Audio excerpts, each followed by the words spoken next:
On the wall of his Ballsbridge office, the British ambassador to Ireland, Barnett, has a framed Manchester United jersey signed by Roy Keane. Later this month he might add an English shirt if only, well, say nothing.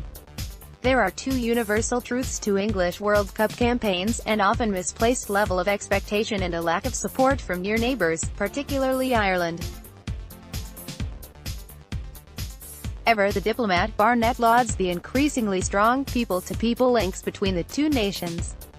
But when it comes to sporting rivalry, I completely get that people take a totally different approach, he says. I enjoy sporting rivalry. The gathering excitement around England's quarter-final clash with Sweden will be nothing new to the ambassador, who has had a lifelong love affair with the game. He remembers watching that 1966 final with his family, and the immortal commentary of Kenneth Woolston, "They think it's all over." Quote, "A truly extraordinary day, and that memory has had to last for quite a long time," says Barnett. Tomorrow, as thousands of English expats file into Irish pubs and private gatherings, they will hope things are just beginning. "I am always very careful not to jinx anything, but what you have to say is that this English team looks as good as any team in our half of the draw," reflects the ambassador. "I think we have that something special that gives us a chance." At the Welsh Spa, he is not expecting Irish support, but then, after 23 years living here, he knows how it goes. "People say to me they don't want England to win. We keep going on about 1966 and they couldn't bear to hear them going on about it again. It's friendly banter," he says.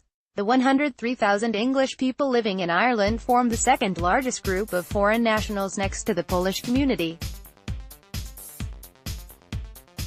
Hudson arrived here from Oxford in 1995. Not long after, he notes, a cohort of English fans tore up the former Lansdowne Road Stadium in friendly against Ireland.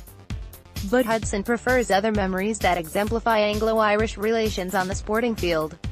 His uncles followed the English rugby team to Dublin for the 1973 Five Nations Championship.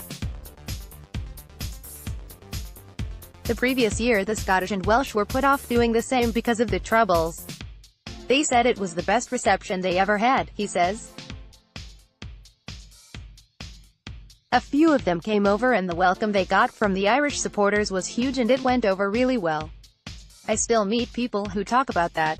Today, though, he knows the banter is unlikely to be any less potent. We are just kind of used to it, we kind of laugh it off. Sometimes it's just jealousy," he says, unable to resist. If England win today, they will have carved out a mouth-watering path to a World Cup final, needing only to beat Croatia or Russia. The Welsh expects an even split of Swedes and English. The Scandinavians will be treated to some familiar comforts, hot dogs and licorice-flavoured vodka. There will be nothing so exotic for the English though, they are a little too close to home.